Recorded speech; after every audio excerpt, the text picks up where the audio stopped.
कौरवों के सौतेले भाई महात्मा युयुत्सु गांधारी गर्भ के समय धृतराष्ट्र की सेवा आदि कार्य करने में असमर्थ हो गई थी और उनकी सेवा के लिए एक दासी रखी। धृतराष्ट्र के सहवास से वह दासी गर्भवती हो गई। उस दासी का युयुत्सु नामक एक पुत्र हुआ। जिस प्रकार दासी से उत्पन्न होने पर भी विदुर को राजकुमारों सा सम्मान दिया गया था, उसी प्रकार युयुत्सु को भी राजकुमारों जैसा सम्मान और अधिकार प्राप्त थे, क्योंकि वह धृतराष्ट्र का पुत्र था। राजकुमारों की तरह ही युयुत्सु की भी शिक्षा दीक्षा हुई और वह काफी योग्य सिद्ध हुआ।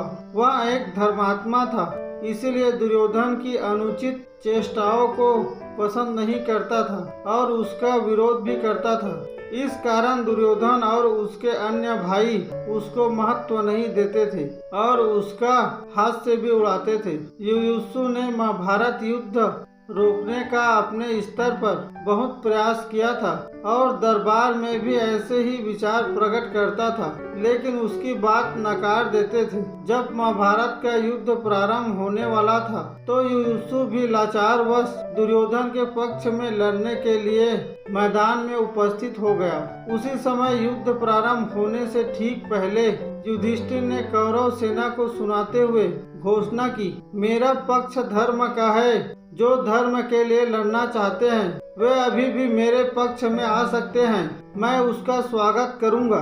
इस घोषणा को सुनकर केवल युयुत्सु कौरव पक्ष से निकलकर पांडव के पक्ष में शामिल हो गया। युधिष्ठिर ने गले लगाकर उसका स्वागत किया। कौरवों ने उसको बनिया महिला का बेटा और कायर कहकर अपमानित किया, लेकिन उसने अपना निर्णय नहीं बदला। महाभारत युद्ध में युयुत्सु ने बहुत महत्वपूर्ण भूमिका निभाई।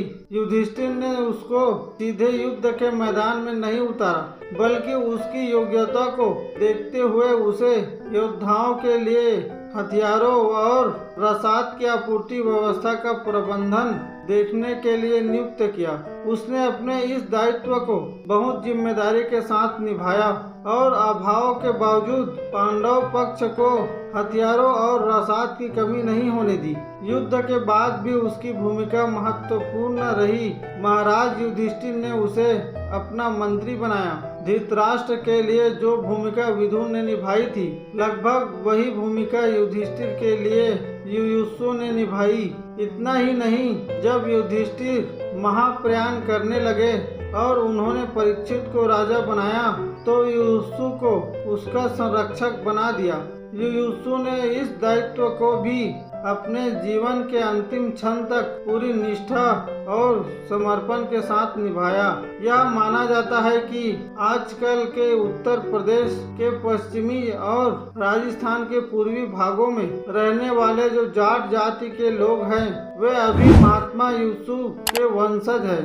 अगर आप भी इस वीडियो को पहली बार देख रहे हो तो चैनल को सब्सक्राइब कीजिए। हम इसी तरह पौराणिक व शिक्षाप्रद कहानी लेकर आते हैं। धन्यवाद।